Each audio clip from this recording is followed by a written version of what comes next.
कल मैंने आपको शुरू किया था पढ़ाना केमिकल इक्विलिब्रियम, अगर कहा जाए तो इक्विलिब्रियम।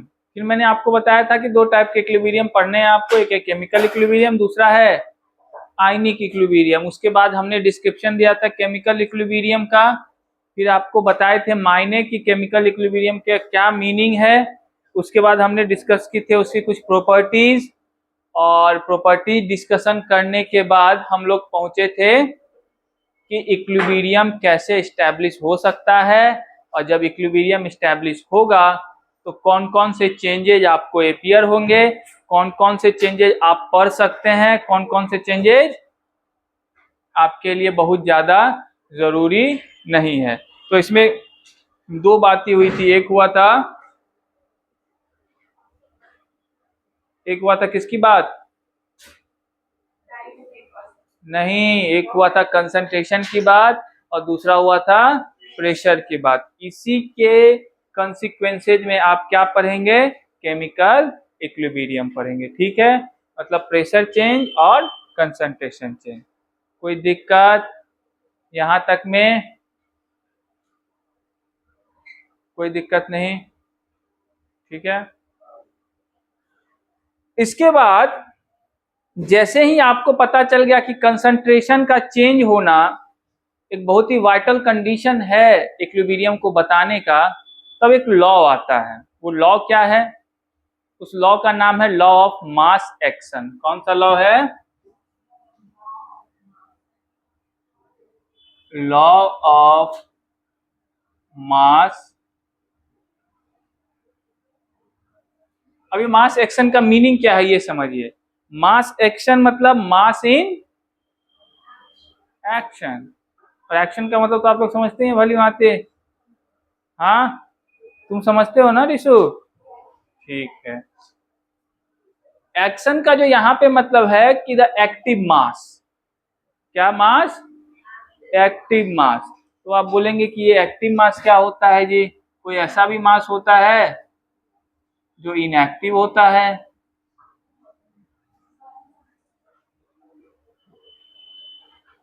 ये लॉ किसके बारे में कहेगा, लॉ ऑफ एक्टिव मास। अब समझिए लॉ ऑफ एक्टिव मास क्या है।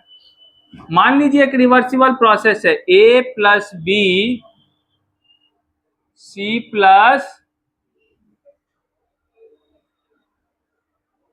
कोई दिक्कत, ये कैसा प्रोसेस है, रिवर्सिबल प्रोसेस है, और किसी मोमेंट पे आपको क्या अटेंड करवा के देगा, केमिकल। किसी को दिक्कत यहां तक में नहीं है। तो मान लेते हैं at T equal to T naught पे ये इक्विलिब्रियम स्टैब्लिश करता है, इसमें कहीं कोई संशय नहीं है। इक्विलिब्रियम क्या करता है, ये स्टैब्लिश कर लेता है। अब जब ये इक्विलिब्रियम स्टैब्लिश करेगा तो इक्विलिब्रियम स्टैब्लिश करते समय ये लॉ किस तरीके से काम करता है उसी के बारे में है, लॉ ऑफ एक्टिव मास या law of mass in action. ये लॉ कहता है कि किसी भी पॉइंट पे, किसी भी क्षण, अच्छा मैं यहां जब पॉइंट की बातें करूंगा तो वो पॉइंट क्या होगा, टाइम पॉइंट, मतलब वो क्षण की, किसी मोमेंट की बात है। मैं बार बार बोलूंगा पॉइंट, तो पॉइंट आपको क्या समझना है, टाइम। पॉइंट मतलब ये मत समझना कंसंट्रेशन का पॉइंट या किसी और क्वांटिटी का पॉइंट। मैं पॉइंट की बात करूंगा समझना टाइम की बातें कर रहा हूं। किसी पॉइंट पे अगर आपको इक्विलिब्रियम स्टैब्लिश हो तो ये लॉ कहता है कि the rate of reaction directly proportional होता है उसके एक्टिव मास पे। किसके मास पे, एक्टिव मास पे। अब मैंने कल बताया था कि इक्विलिब्रियम में क्या होता है, रेट ऑफ, अच्छा उसको एक नाम दे दूं, मैं एक नाम दे दूं अभी,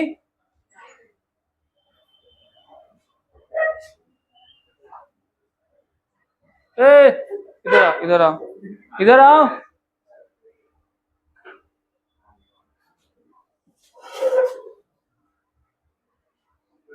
बैठो,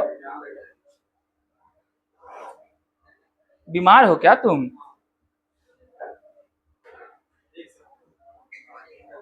देखो मैंने कहा अब हम इसको एक नाम दे देते हैं। अभी अभी मैं कह रहा था इसको rate of formation of product, इसको नाम दे रहा था रेट ऑफ फॉर्मेशन ऑफ, मैं इसको एक नाम दे देता हूं, मैं इसको बोलता हूं फॉरवर्ड रिएक्शन। क्या बोल देता हूं? तो अभी से अपन इसको क्या बोलेंगे? Forward reaction. किसी को दिक्कत? नामकरण हो गया। इसका नाम क्या रख देता हूं?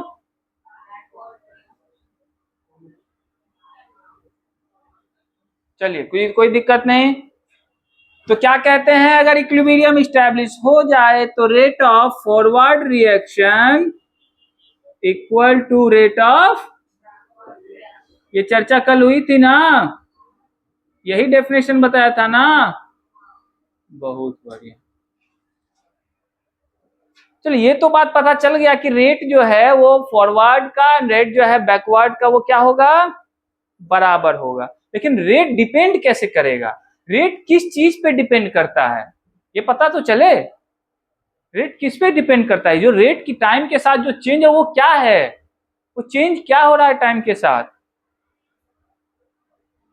रेट ठीक है बराबर होगा, लेकिन रेट है क्या ये पता कर लेते हैं। तो रेट आपके बारे में कौन बताता है? Law of mass action. ये क्या बताता है कि rate of reaction, rate of, ये डायरेक्टली प्रोपोर्शनल होता है किसके? एक्टिव मास के। किसके? Active mass. अब आपके मन में संशय आएगा, ये एक्टिव मास क्या था? संशय आएगा ना? आएगा ना? नहीं आएगा तो बता दो एक्टिव मास क्या था। संशय भी नहीं है, बताना भी नहीं है, तब तो नहीं चलेंगे। देखो ध्यान से, एक्टिव मास क्या है तुम लोग खुद ही देखोगे, खुद ही बताओगे। ये रिएक्शन हो रहा है ना, तो इनिशियली तुमने क्या लिया होगा? सिर्फ और सिर्फ रिएक्टेंट ए और बी। टाइम के साथ धीरे धीरे सी और डी भी क्या हो रहा होगा? फॉर्म कर रहा होगा। तो टाइम के साथ ए और बी का जो मास था, अभी मैं मास के टर्म में बातें कर रहा हूं, वो क्या हो रहा होगा? घट रहा होगा कि नहीं हो रहा होगा? घट रहा होगा। समझ रहे हो? और इसका जो मास है वो क्या हो रहा होगा? किसी को दिक्कत इसमें? ऐसा होगा, स्वाभाविक बात है। ठीक है। अब तुम इस इक्विलिब्रियम के टाइम पे मान लो 2 घंटे बाद, 2 घंटे बाद इक्विलिब्रियम सेटअप हो गया इस रिएक्शन में। कितने देर बाद इक्विलिब्रियम सेटअप हो गया? तो ये लॉ क्या कहता है कि जो रेट ऑफ रिएक्शन होगा वो किस पे डिपेंड करेगा? Active mass. और ये एक्टिव मास क्या है? उस 2 घंटे पे इसका जो बचा हुआ मास है, that is it's active mass. समझ रहे हो बातों को? कि उस 2 घंटे पे कौन एक्शन में? 2 घंटे पे यहाँ पे जो तुमने मास लिया था ए और बी, वो एक्शन में ही नहीं है, वो तो इनिशियल तुमने लिया था। क्या वो सारा मास अभी 2 घंटे पे एक्शन में है? काम कर रहा है वो सारा मास? नहीं कर रहा है, उसका कुछ हिस्सा ही काम कर रहा है। एंड दैट कुछ हिस्सा इज योर एक्टिव। एक्टिव आप समझ गए? एक्टिव का मतलब समझ गए ना? समझ गए तुम कि वही अब आपको क्या करके देगा? काम करके देगा। तो ये कौन सा मास हो गया? Active mass. मतलब उस मोमेंट पे जो मास बचा हुआ है उसी को हम लोग क्या बोलेंगे? इनिशियल तुमने क्या लिया था इससे रेट का कोई फर्क नहीं पड़ता। इनिशियल तुमने 1 किलो लिया था, 5 किलो लिया था, या 50 मिलीग्राम लिया था, या 5 बोरा लिया था, रेट का उससे कोई लेना देना नहीं है। रेट का सिर्फ उस बात से लेना देना है कि जिस मोमेंट पे तुम रेट जानना चाहते हो उस मोमेंट पे उसका मास क्या है। समझ रहे हो तुम? इसी का सेंस क्या आ गया? एक्टिव मास या मास इन एक्शन। कोई दिक्कत? कॉन्सेप्ट समझे कि नहीं समझे? समझे कि नहीं समझे? तो अगर अब इसको देखा जाए तो इसको कैसे लिया? अगर मैं फॉरवर्ड रिएक्शन के लिए लिखूं तो रेट ऑफ फॉरवर्ड रिएक्शन क्या लिख सकते हैं आप लोग? Directly proportional to active mass of A. Forward इधर से इधर जा रहा है ना, तो active mass of and directly proportional to active mass of, ऐसा लिख सकते हैं ना? कोई दिक्कत? यही लॉ कह रहा है, मैंने यही किया। समझ गए? इनिशियल से मैं बात इस पे कंफ्यूज होगा, आगे काफी सारे क्वेश्चन आते हैं, मैं इस पे अभी ये बता दूं, मैं इसीलिए जोर दे के कह रहा हूं क्योंकि मुझे पता है आप गलतियां करेंगे, तो मैं अभी कह देता हूं इनिशियल कंसंट्रेशन से रेट का कोई लेना देना, उस मोमेंट पे जो एक्टिव मास है, जो एक्शन में है वही, ठीक है। तो और इसी तरीके से अगर मैं रेट ऑफ बैकवर्ड रिएक्शन लिखूं तो क्या लिख सकता हूं, बैकवर्ड इधर से इधर आ रहा है, तो एक्टिव मास जो इसका होगा कि नहीं होगा, और एक्टिव मास जो ऐसा होगा कि नहीं होगा, कोई दिक्कत, समझ रहे हो बातों को, यही था ये रेट ऑफ मास या लॉ ऑफ मास एक्शन, कोई दिक्कत। चलिए अब हम लोग क्या करते हैं, इसको थोड़ा सा डिफिनेशन के टर्म में लिख लेते हैं, डिफाइन कर लेते हैं। तो ये लॉ क्या कहता है,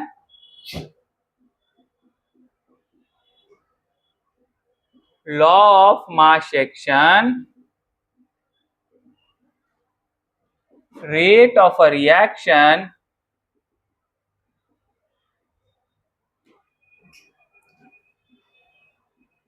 depends on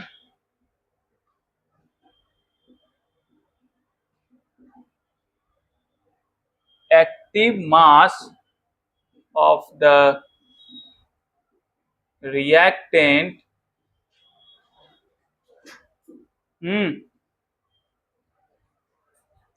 raised to power, इस स्टेटमेंट पे ध्यान देना, equal to its stoichiometric coefficient. ये बड़ी तगड़ी बात कह दी इसने, ये कह रहा है कि एक्टिव मास पे तो होगा, उसमें कोई दिक्कत नहीं है, लेकिन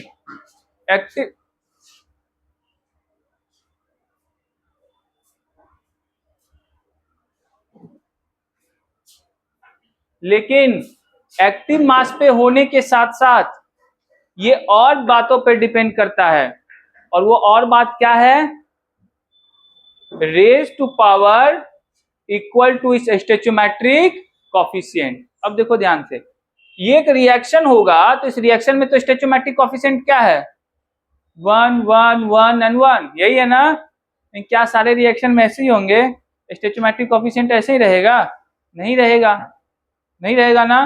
तो अगर मैं एक जनरल रिएक्शन तुमको लिख के दे दूं, A B B C C D D, ये एबीसीडी क्या है, स्टोइचोमेट्रिक, कोई दिक्कत, स्टोइचोमेट्रिक कोएफिशिएंट जानते हो ना, अरे ये H2 प्लस O2 क्या बनाता है, बैलेंस करने के लिए क्या करते हो तुम लोग, फिर इसे हाफ से मल्टीप्लाई कर देते हो ना ऑक्सीजन में, तो यही क्या है तुम्हारा, यही तो स्टोइचोमेट्रिक कोएफिशिएंट है, तो मैंने एक टर्म लिख दिया बस वहां पे, समझ गए। तो ये लॉ कहता है कि अब जब आप रेट लिखेंगे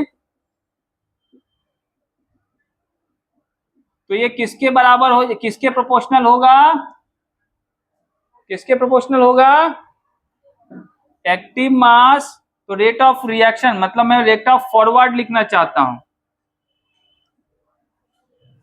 फॉरवर्ड रिएक्शन, तो क्या होगा ए, और ये जो ध्यान से देखो स्टोइचोमेट्रिक कोएफिशिएंट है, कहां चला जाएगा, उसके पावर में, a to the power A and B to the power, उसी तरीके से रेट ऑफ बैकवर्ड रिएक्शन जब लिखोगे तो क्या करोगे, एक्टिव मास तो लेना ही है, लेकिन उसका कोएफिशिएंट को कहां भेज देना है, ये, कोई दिक्कत, किसी को कोई समस्या, ठीक है। लेकिन एक चीज अभी अभी निकल के नहीं है सर, ये एक्टिव मास का क्या मतलब, वो जो आप लिख रहे हैं दैट इज मास, अच्छा इसमें थोड़ा कंफ्यूजन भी रहता है, अभी आप यही समझ रहे हो,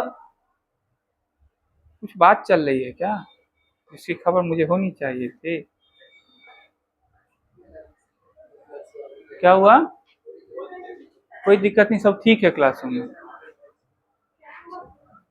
विशाल तुम ठीक नहीं लग रहे, जो पीछे जाना है तो जा सकते हो, उसमें कोई दिक्कत नहीं। क्या हुआ? अच्छा वो चालू ही नहीं है,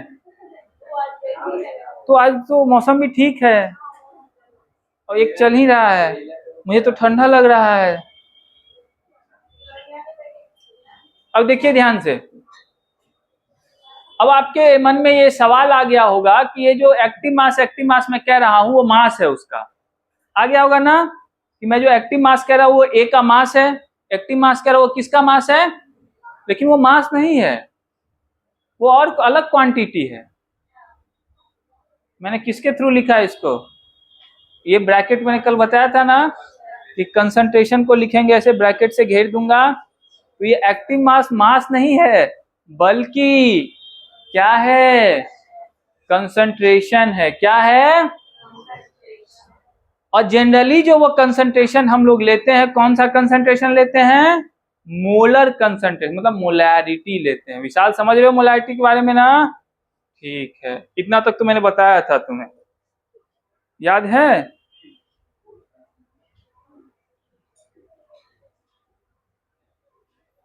एक्टिव मास जो है वो क्या है आपका, मोलर लिखना ज्यादा जरूरी है, मोलर।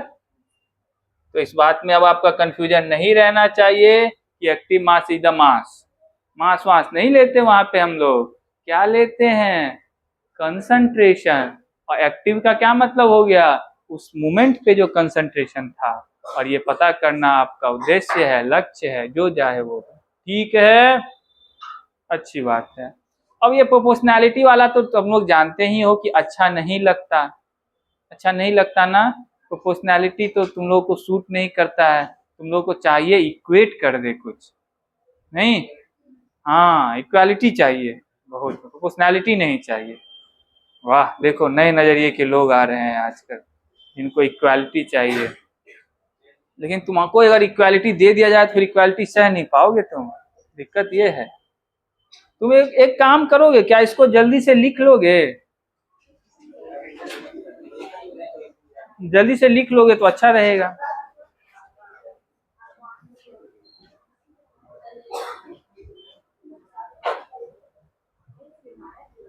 तुम्हारा राइटिंग ठीक है, ठीक कितना अच्छा तो है, अच्छा स्पीड लिख रहे हो फिर भी अच्छा है, और अच्छा, तुम ये कहना चाहते हो और अच्छा हो, हो। तो ये कहो ना कि तारीफ तो और कर कीजिए।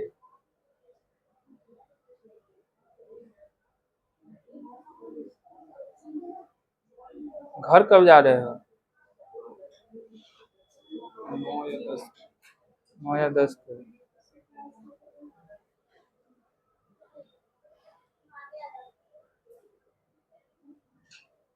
पढ़ाई लिखाई हो रही है? हाँ, उल्टा लिख दिए, उल्टा लिख दिए, उल्टा साइन दिए।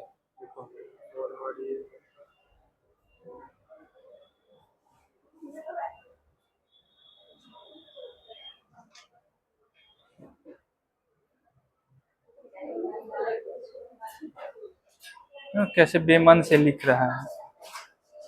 ये पेन तुमने कहाँ से, तो ऑफिस का पेन है? सब कुछ आपका ऑफिस से ऐसे हमको गिफ्ट मिला था। ये फिर ये क्यों बोल रहे हो कि हमको पता है ना पेन कौन, पेन कहाँ से आते हैं, तो पेन स्पेशल छपवाया ही जा रहा है, हमारे पास कहाँ से आएंगे, नहीं मिलता है।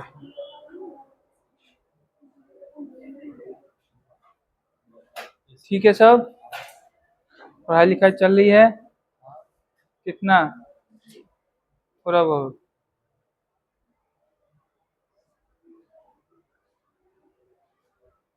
तुम अपना रेट भी ज्यादा लिख करो, छोटे धीरे धीरे लिखोगे तो समय लग जाएगा। एक बार फॉरवर्ड लिख रहे हो तो आर फिर डब्लू,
ठीक है, देखिए ध्यान से।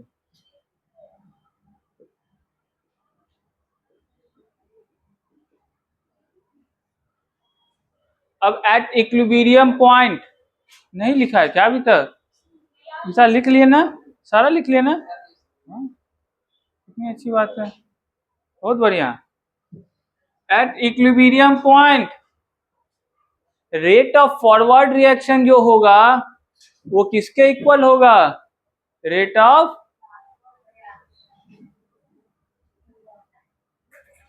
लेकिन उससे पहले मैंने कहा था हम लोग किसको हटा देते हैं? प्रोपोर्शनैलिटी को हटा देते हैं। तो rate of forward reaction equal to, एक कांस्टेंट लगा देता हूं, इसको बोलता हूं रेट कांस्टेंट। क्या बोलते हैं? रेट, के एफ मतलब rate constant of forward reaction. कोई दिक्कत?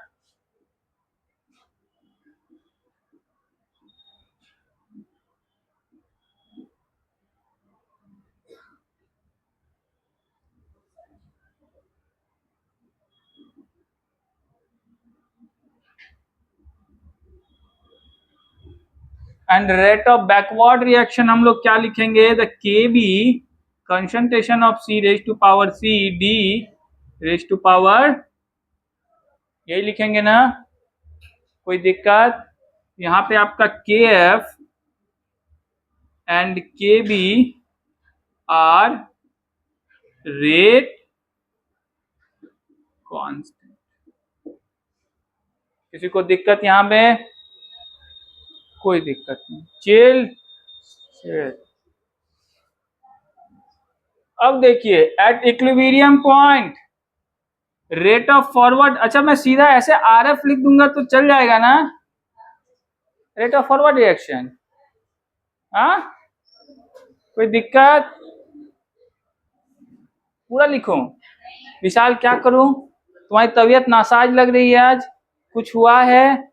दवाई लेने तो तुम कल आए थे शाम में यहाँ पे, नहीं मिला था? फोन करना चाहिए था हमको।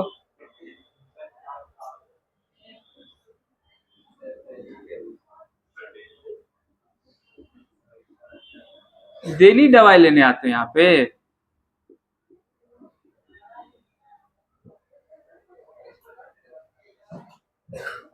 Rate of forward reaction equal to क्या होगा? रेट ऑफ,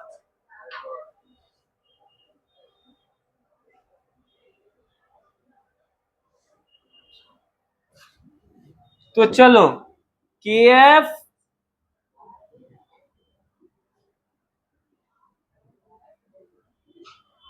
के बी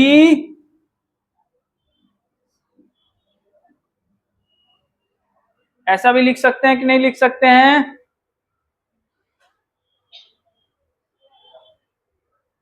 बोलो, जोर से बोलो।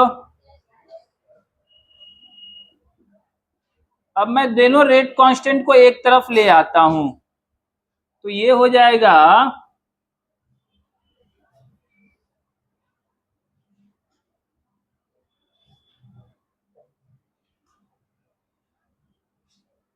ऐसा हो जाएगा। किसी को कोई समस्या है इस स्टेटमेंट से? अब देखो the rate constant of forward by rate constant of, इसको एक नया नाम देता हूं मैं आज से, इसको बोलूंगा मैं इक्विलिब्रियम कांस्टेंट। क्या बोलूंगा?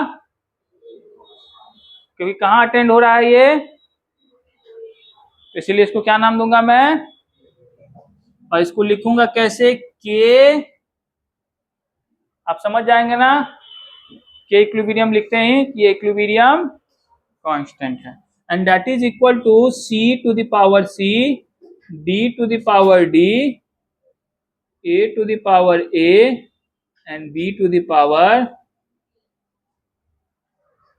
दैट इज योर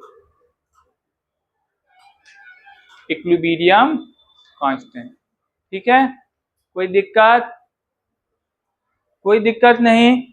तो इस स्टेटमेंट से आप देख सकते हैं equilibrium constant is equal to active mass of the product raise to its stoichiometric coefficient divided by the active mass of reactant raise to that stoichiometric coefficient. कोई दिक्कत? Product का concentration divided by that will give you equilibrium, इसका नाम लिख दूं क्या, equilibrium constant. ठीक है, कोई दिक्कत? समझ रहे बातों को? ठीक है, अब आपसे कोई पूछेगा इक्विलिब्रियम कांस्टेंट को डिफाइन करके बताओ, तो क्या बताओगे? अब तो बता सकते हो ना सुधांशु, बता सकते हो ना, तो बोलो, चुप क्यों हो?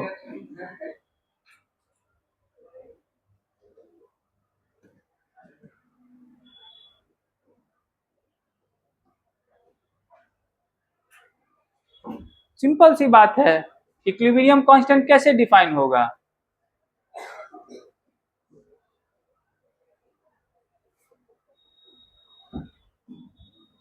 It is defined as the ratio of rate constant of forward reaction to the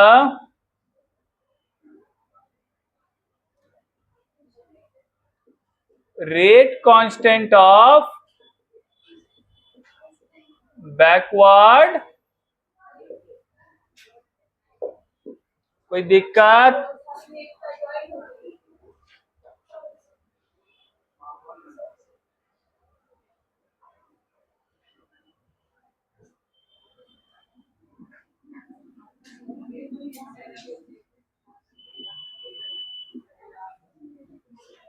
लिखो, कौन हल्ला कर रहे थे, बोलो।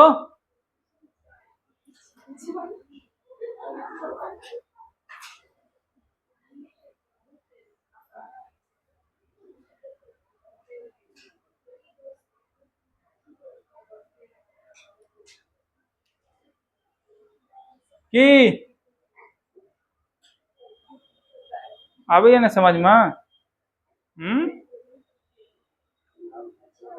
तुम्हें बोलने नहीं आता है? तुमने तो कहा था तुम्हें आता है बोलने।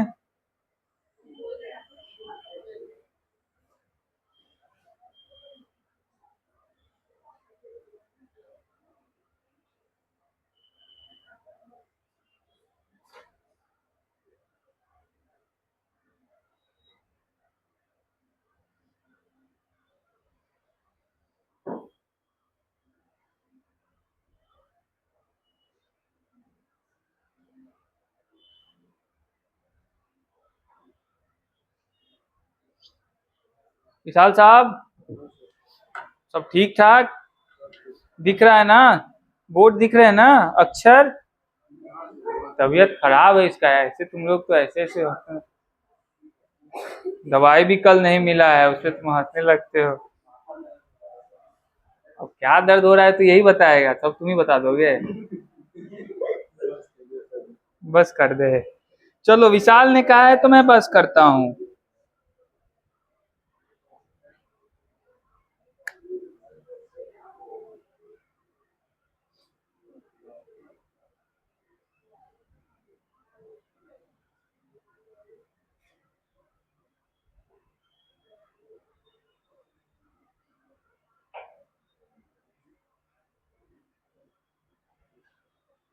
और सुधांशु, समझ में आ रहा है तुम्हें ना?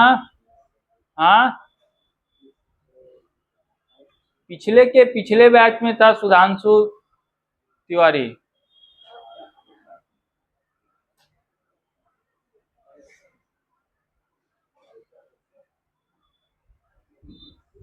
तुम लोग जानते हो? तुमने देखा है सुधांशु को? नहीं देखा होगा।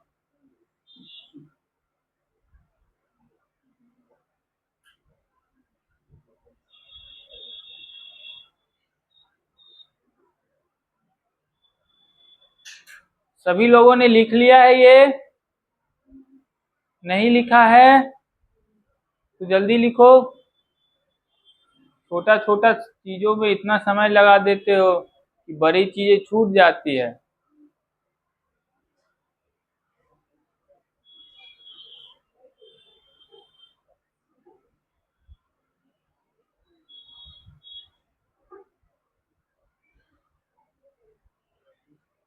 और अंकित, ठीक है ना, तुम क्लास नहीं आए थे बीच में एक दो दिन, घर चले गए।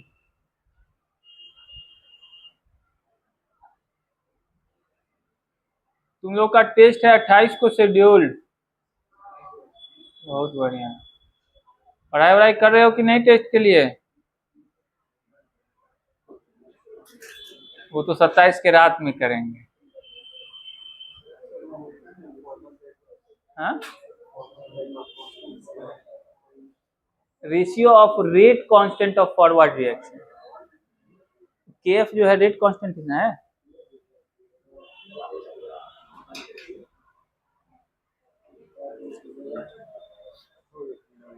हो गया। और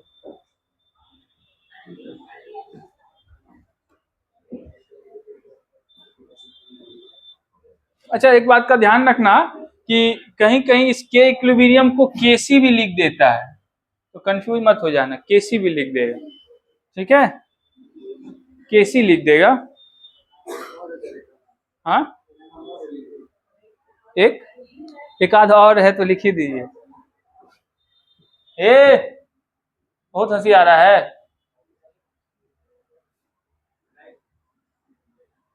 अब इन लोगों के जो सही रंग थे वो दिखने शुरू हुए।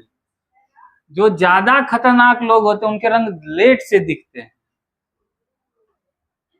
समझ रहे हो तुम लोग?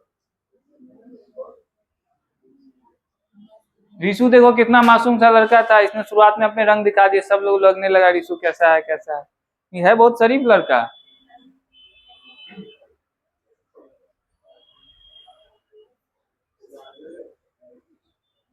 सुधांशु कितना शरीफ लड़का है, क्या कहूँ उसके बारे में।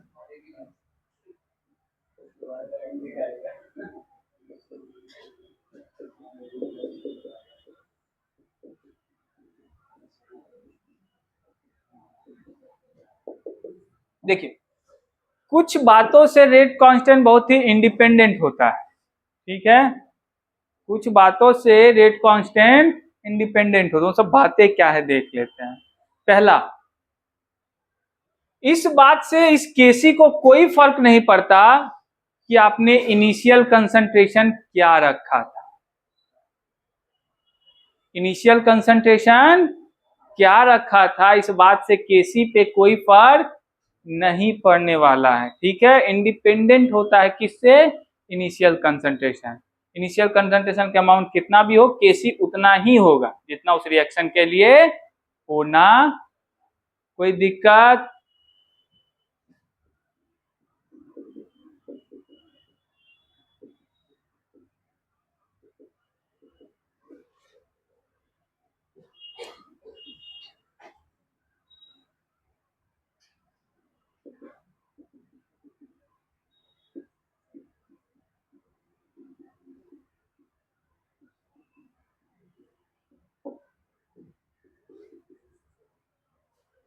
दूसरा, तुम लोगों ने कैटलिस्ट का नाम सुना? कैटलिस्ट सुन तो रखा ही होगा, 10th 12th तो पढ़ ही के आए हो। सर्टिफिकेट भी है तुम्हारे पास, पास होने की सबके पास है ना? तो ऐसा भी तो नहीं जो फेल है, सब पास। बहुत बढ़िया। तो कैटलिस्ट क्या होते हैं?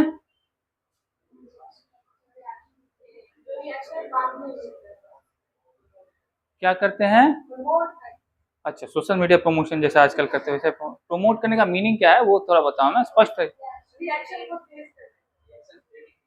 रेट को इंक्रीज तो डिक्रीज नहीं कर सकता?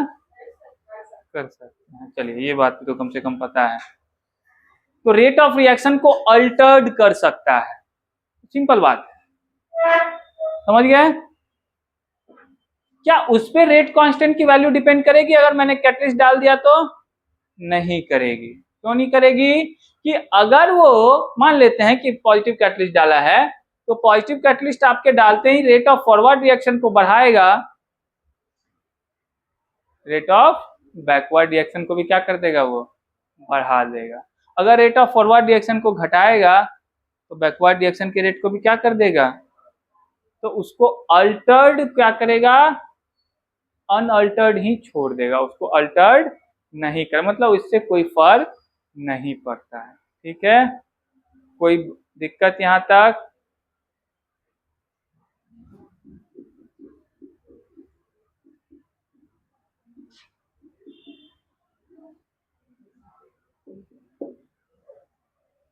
किससे इंडिपेंडेंट होता है ये? Presence of catalyst. किससे? कैटलिस्ट के प्रेजेंस से। कोई दिक्कत यहाँ पे? दूसरा। तो तीसरा, अगर इसमें आपने कोई इनर्ट मटेरियल भी डाल दिया, इनर्ट मटेरियल का भी यूज होता है रिएक्शन में, ठीक है, तो इनर्ट मटेरियल से भी केसी पे कोई फर्क नहीं पड़ता है। ठीक है,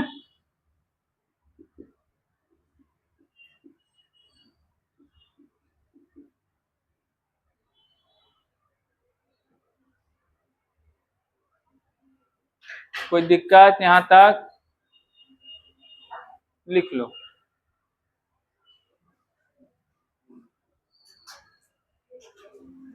हाँ जल्दी लिखना थोड़ा सा, क्योंकि मेन चीज अभी आने वाली है।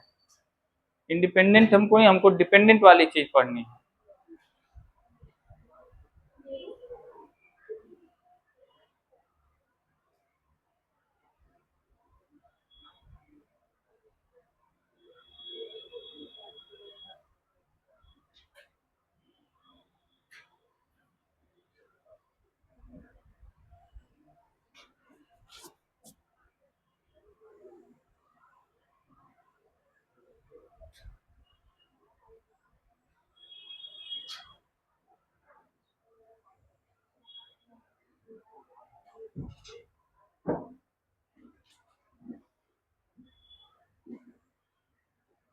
ये तो लिख लिया था ना?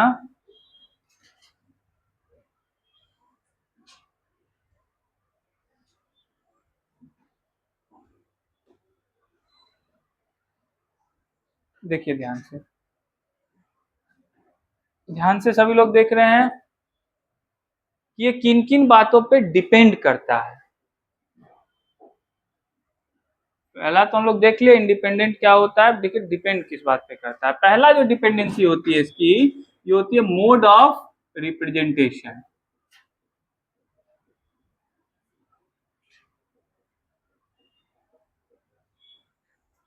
किस पे डिपेंड करता है ये? Mode of representation. अब ये मोड ऑफ रिप्रेजेंटेशन क्या है? मान लीजिए आपको रिएक्शन में इस तरीके से लिख के देता हूं, a plus B C plus, ठीक है, के सी इसके लिए लिखता हूं सी बी ए बी लिखता हूं, कोई दिक्कत नहीं है ना? अगर मैं इस रिएक्शन को रिवर्स कर देता हूं, रिवर्स करने का मतलब ऐसा लिख देता हूं C plus D A plus, ऐसा लिख देता हूं। तब इसके लिए जो इक्विलिब्रियम कांस्टेंट लिखाएगा, कैसे लिखाएगा? ए बी सी, सीख गए एबीसीडी? ठीक है, क्या ये दोनों सेम है? रिएक्शन तो सेम ही है, बस आपने क्या किया, उसका रिप्रेजेंटेशन अलग कर दिया है। देख रहे, तुमको दिख रहा है ना? रिप्रेजेंटेशन अलग कर दिया है। क्या सेम आ गया? नहीं आ गया है। ठीक है, तुमने जैसे ही उसको रिवर्स किया, ये इनवर्सली प्रोपोर्शनल। अब देखो इनवर्सली प्रोपोर्शनल है दोनों, है कि नहीं है? कि दिखाऊं, करके दिखाऊं? नहीं दिखाऊं? इन दोनों का प्रोडक्ट ले लो। क्या करो? केसी क्रॉस केसी करो, तो ये हो गया सी डी ए बी। ये क्या हो गया? A B C D. कोई दिक्कत? ये किसके बराबर आ गया?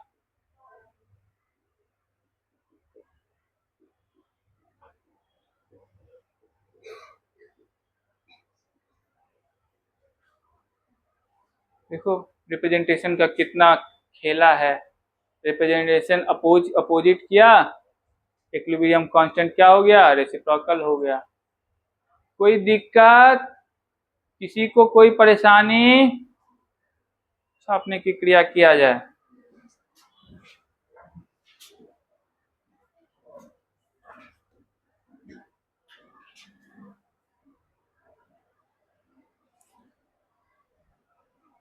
अंकित तुमको दिक्कत लग रहा है? कोई दिक्कत नहीं है, बहुत बढ़िया।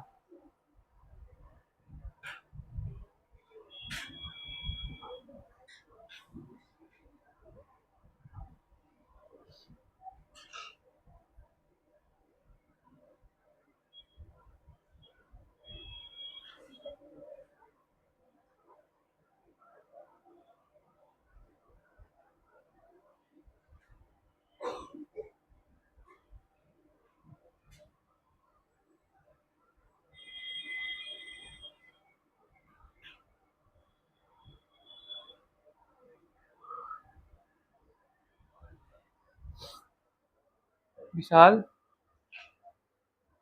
लिख रहे हो ना?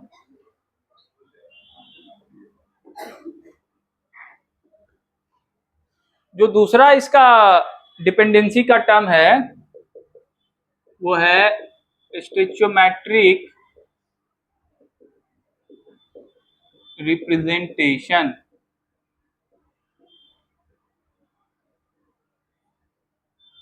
स्टेचोमेट्रिक रिप्रेजेंटेशन इस पे भी डिपेंड करता है। तुम लोग लिखोगे, कितना देर लगेगा? हो गया? वाह। और कोई लिख भी रहा है? लिख लिए? हो गया?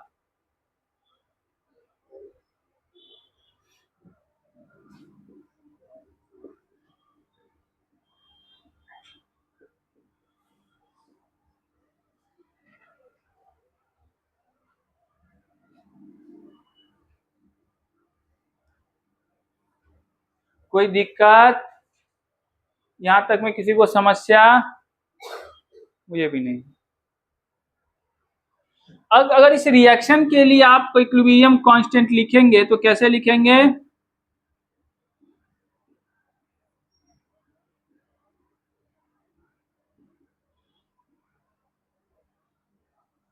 ऐसे?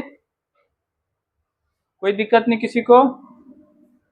अगर मैं इसका देखो स्टेचोमेट्रिक कोफिशिएंट थोड़ा चेंज कर देता हूँ। क्या चेंज कर देता हूँ? इसको 1/2 से डिवाइड कर देता हूँ। 1/2 से क्या किया? ये हो गया 1/2 N2 प्लस O2, ये क्या हो जाएगा? NO2। 1/2 से डिवाइड करने पे क्या बन जाएगा ये? कोई दिक्कत? अब इसके लिए आप लिखिए, अगर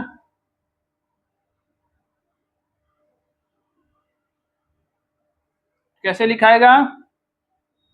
NO2 पावर कितना? 1, N2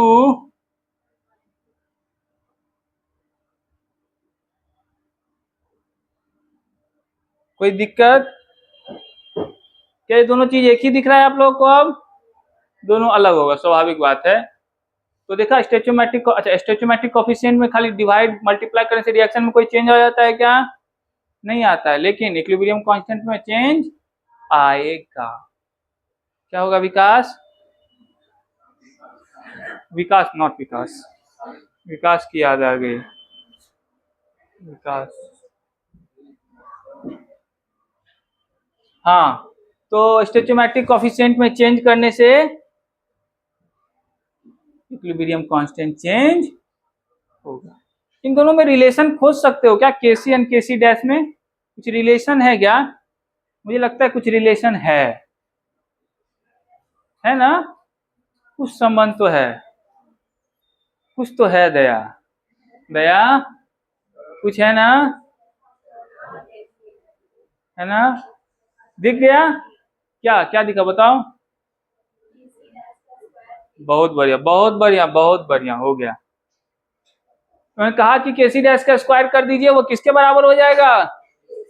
सबको दिखा वो कि मैं यहाँ पे दिखाऊं? यहाँ दिखाओ चंगू। हाँ, ठीक।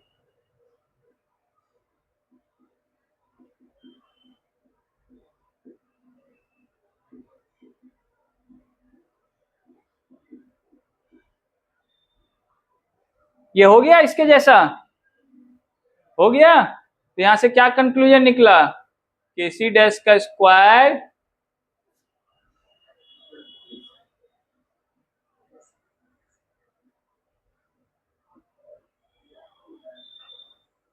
कोई दिक्कत, किसी को कोई कष्ट, छापिए।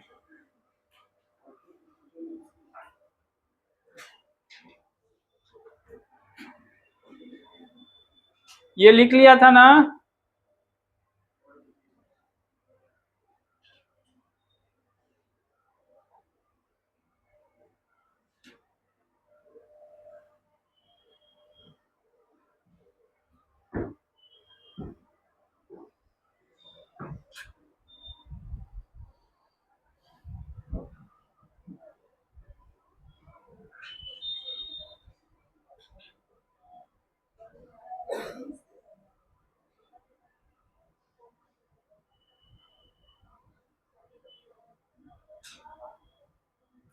इधर लिखने पे ध्यान दो, उधर ध्यान दिया जा रहा है।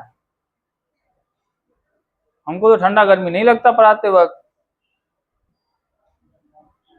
क्योंकि ध्यान रहता है इधर। तुम्हारा ध्यान तो चार जगह है। क्यों विशाल? अच्छा, तीन तीन लगा देते हैं, ठीक है, तीन लगा दो।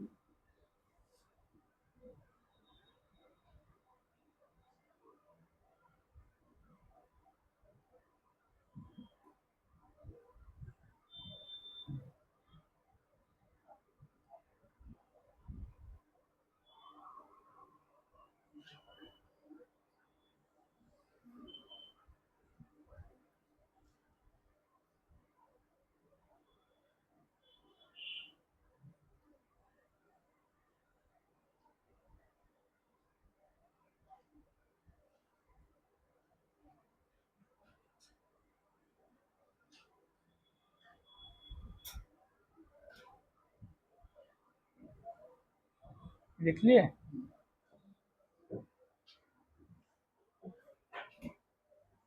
अब जो अगला मोड है उस पे हम लोग ध्यान देते हैं।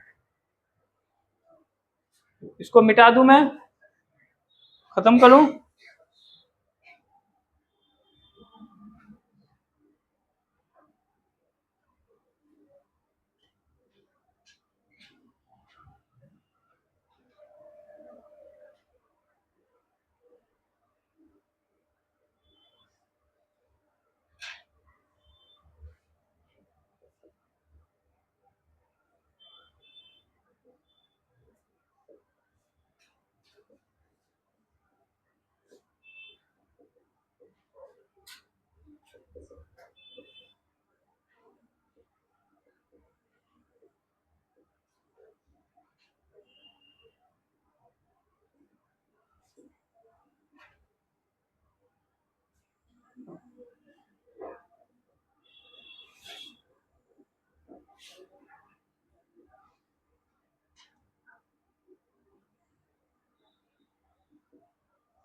तीसरा है कि अगर मैंने क्या यूज कर लिया, पार्शियल प्रेशर यूज किया, कंसंट्रेशन यूज नहीं किया है, इसका यूज करूंगा, तब क्या होगा? कुछ तो होगा, कुछ ना कुछ तो होगा ना। अब मान लीजिए कि एक रिएक्शन मैं आपको लिखता हूं, M1A plus M2B plus M3C N1P,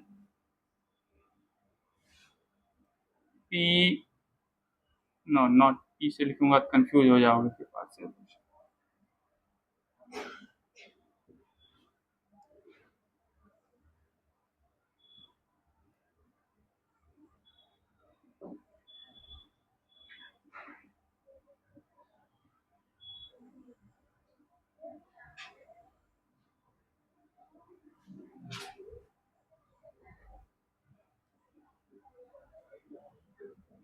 ठीक है, एक इस तरीके का रिएक्शन मैंने लिखा है, कुछ नहीं है, इधर रिएक्टेंट है, उधर क्या है, इसका स्टोइचोमेट्रिक कोएफिशिएंट M1 M2 M3 चलता जाएगा, जितना चलाना है N1 N2 N3 जितना।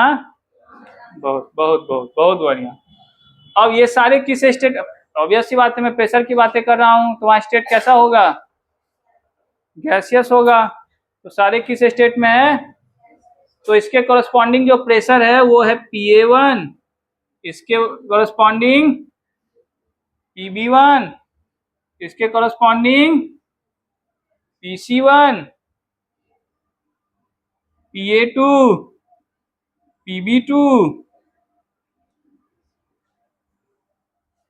PB, अरे PB2 PC3 ऐसे करते जाना जितना मन है, कोई दिक्कत, समझ गए बातों को। मैंने आपको बताया था कि प्रेशर भी एक बहुत इंपॉर्टेंट सिग्निफिकेंट फिगर है, किसके लिए, इक्विलिब्रियम को बताने के लिए, कोई दिक्कत। तो अब अगर मैं लिखता हूं equilibrium constant in term of pressure, तो मैं Kp लिखूंगा, क्या लिखूंगा, क्यों प्रेशर के टर्म में लिखना, तो कुछ नहीं करना होता है, सिंपल होगा, partial pressure of A2 product bye reactant, इसमें भी करोगे तो पार्शियल प्रेशर ऑफ A2, इसका पावर जो होगा, तो पावर कितना है, partial pressure of power, partial pressure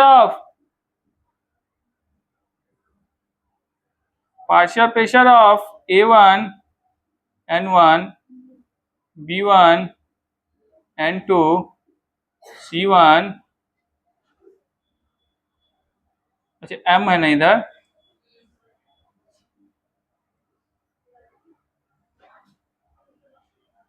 कोई दिक्कत, ऐसा लिख सकते हैं ना,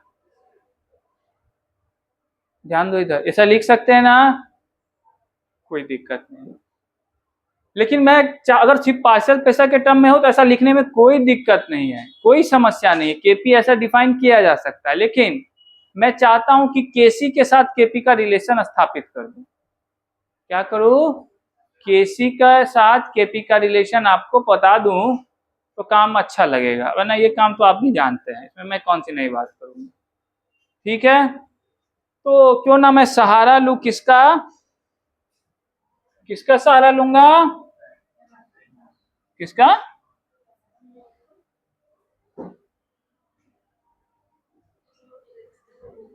आइडियल गैस इक्वेशन का, क्योंकि कंसंट्रेशन और प्रेशर के बीच रिलेशन बताना होगा, उसी से आएगा Kp Kc के बीच रिलेशन। तो आइडियल गैस इक्वेशन जानते हैं ना आप लोग, मैंने बताया है ना, अरे बताया है ना, तो बोलो ना,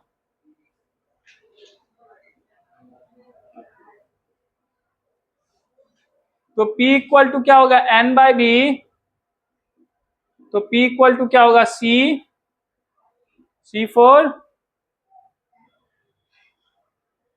कैट कंसंट्रेशन। अभी लग रहा है ये लोग वो, अब तो प्ले स्कूल वाले ही सीख जाते हैं C4 कैट होता है, पहले तो मान लो थोड़े बड़े हो सीखता, तो प्ले स्कूल वाले ही सीख जा रहे, इतनी सा है वही बोल अल्फाबेट ये सब सीख जा रहे हैं, तुम लोग अभी तक C4 कैट, तुम लोग अब C4 कंसंट्रेशन सीखो। देखो ध्यान से इधर देखो, प्रेशर के बदले क्या लिख सकते हो, CR तो मैं यहाँ पे लिख दूं CRT पार्शियल प्रेशर के बदले, बोलो। ठीक है, तो यहां से इस इक्वेशन 1 मान लेता हूं इसको। तो इक्वेशन 1 में क्या लिख सकता हूं, Kp equal to partial pressure के बदले क्या लिख सकता हूं, कंसंट्रेशन लिख सकता हूं ना।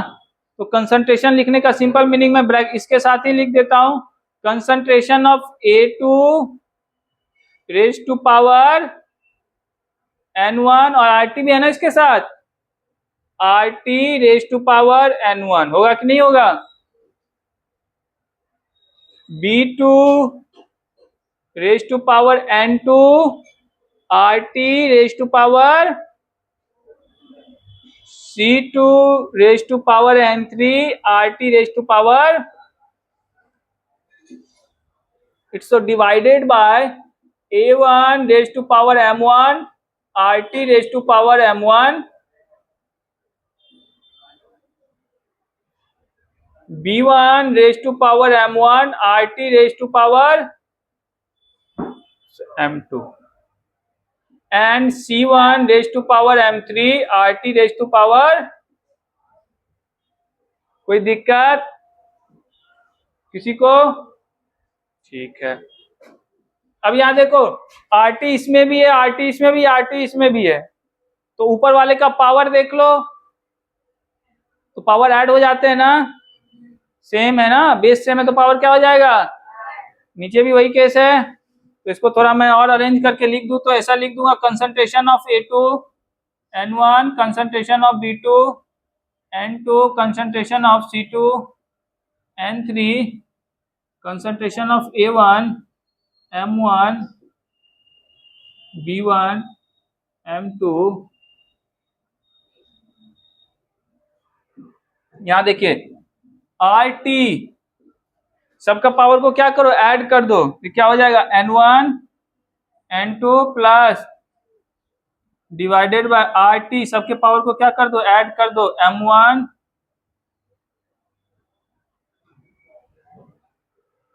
कोई दिक्कत? ये वही चीज निकल के आ गया क्या, ये वाला, ये क्या है, हाँ Kc इक्विलिब्रियम कांस्टेंट ही तो है। अब ये कंसंट्रेशन के टर्म में ऐसे ही तो लिखा करते थे, आ गया कि नहीं आया कंसंट्रेशन के टर्म वाला, ऐसे ही तो लिखा करते थे। तो इसको सीधा मैं लिख सकता हूं ऐसे, देखो तो Kp equal to Kc RT, इसको ऐसे लिख सकता हूं, समेशन ऑफ Ni, ऐसे लिख सकता हूं। ये पता है सबको नहीं, समेशन में से 10th पढ़ के आए हो ना। और इसको डिवाइड कर दो तो ऐसा लिख सकता हूं, समेशन ऑफ Mi। कोई दिक्कत? जोर से बोलो।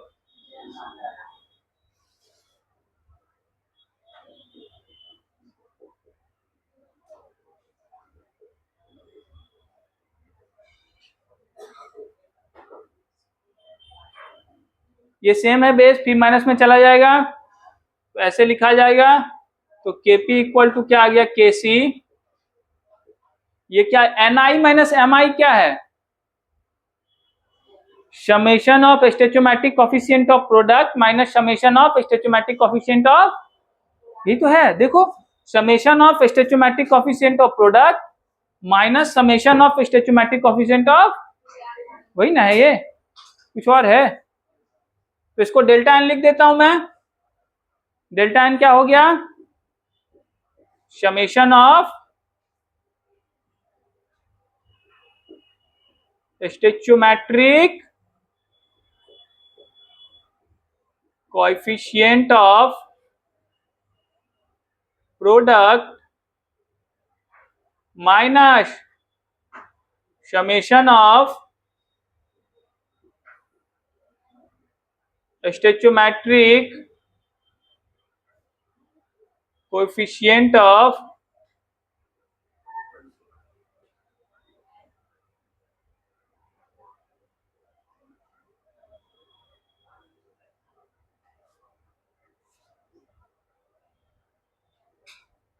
कोई दिक्कत? तो यहां से निकल के आ गया केपी और केसी में relation, that is your KP और केसी में KP equal to KC R T to the power delta N.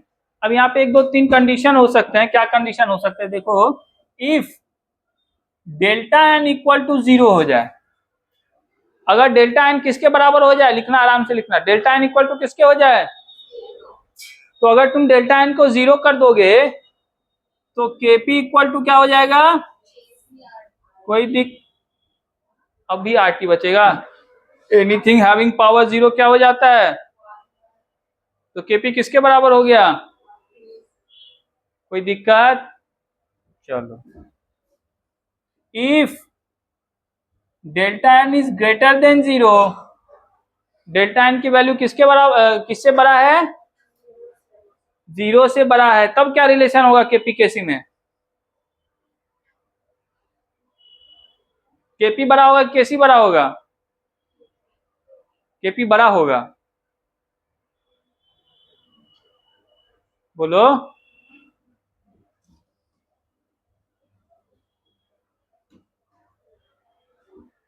ठीक है, और अगर डेल्टा एन लेस देन 0,